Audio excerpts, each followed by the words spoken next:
Hearing Futures 2 leads on from Hearing Futures 1, which is a public engagement event. So we have created an event where we want to explore the relationship between hearing loss and listening to music and hearing aids. We want to look at what we can do next to improve the situation and to improve the problems that we know exist.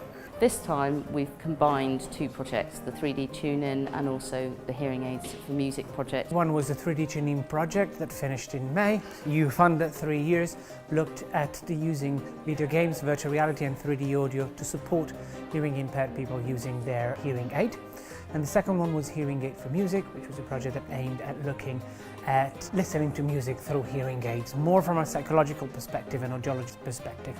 So try to understand what is wrong, how you can improve it, can you set your hearing aid better, can you create programs for music listening on your hearing aid, and can you give some guidelines to the hearing aid user and the audiologist to better fit and set their hearing aid for music listening. Music is very important to a lot of people, and I think it's a really important thing to try to achieve. What we want to do together is to use the insights from those two projects to develop new research which addresses the problems that people have listening to music with hearing aids. We have all the possible stakeholders involved in this topic, from researchers in engineering and hearing science, clinicians, audiologists, hearing specialists and hearing practitioners. We have end users, so hearing aid users and cochlear implant users, and we have hearing manufacturers. So put all together and try to discuss what are the challenges, what could be the solutions, what should we do next. There are real opportunities to make a difference for people who have hearing loss. Getting those viewpoints all in one room today together is fantastic. It's a real achievement. We all kind of talked about how do we better facilitate better access to sound for our patients who are music lovers, and how do we improve their experience, because a lot of it has been bad. If we can give them better technology that not only increases their access to sound, makes it cleaner, sharper, and then allows them to add their own preference to it based on their intention, that's powerful. To hear that there are professionals actually taking an interest in this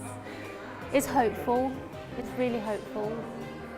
We've had a number of people trying the app who've said this is actually a really interesting idea, and I would definitely be interested in using it to actually play at home and train and improve my hearing and try and understand how their hearing correlates to where things are in space.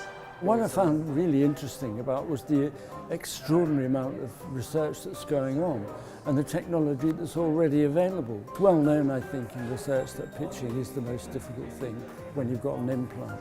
So if you've got research going on like this, it's bound to be helpful and beneficial.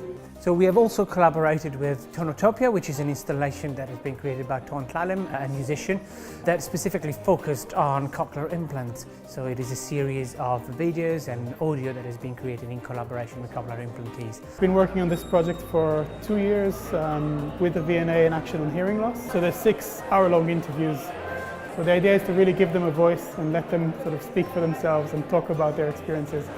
People want to know how the new technologies can help them in their own personal experiences. There were comments around what's next, to know when is there going to be the next event, when is Hearing Futures 3. And coming to events like this, I mean, it's very motivating, and I'm really pleased. It's exhilarating, really.